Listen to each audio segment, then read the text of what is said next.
না, আসলেই তো এটা খুবই ন্যক্কারজনক ঘটনা যে বাংলাদেশ পীর আউলিয়াদের দেশ। বাংলাদেশের ইসলাম এসছে তাদের হাত ধরে।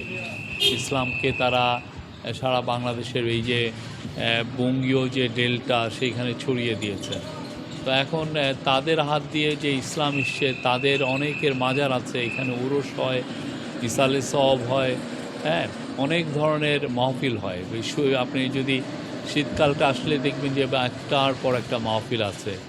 কেউ কিন্তু এখন দেখা যাচ্ছে কেউ কেউ এদেরকে বিভিন্ন অজুহাতে এখানে আঘাত হানছেন, ইয়ে হচ্ছে, খুবই ন্যক্কারজনক। আমরা এটা তীব্র নিন্দা জানাই। বাংলাদেশ সম্প্রীতির দেশ।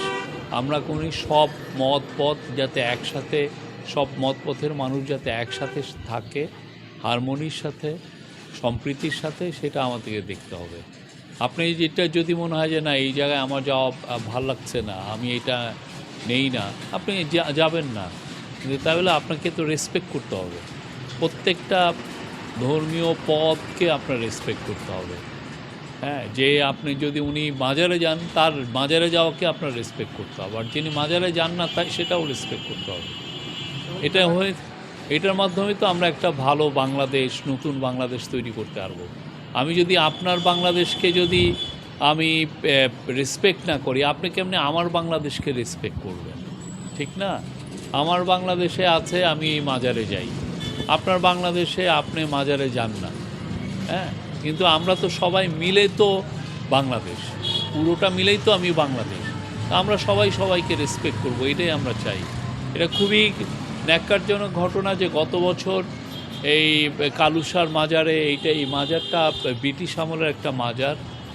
কালুসার মাজারে একটা ভাঙচুর হয়েছিল, এখনও ভাঙচুরের, আপনি দেখবেন যে এখনও ভাঙচুরের ইয়ে আছে।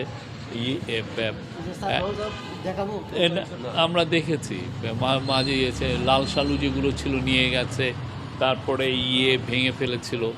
তা এখন ওনারা আবার এই মাজারটাকে আবার সংস্কার করেছেন।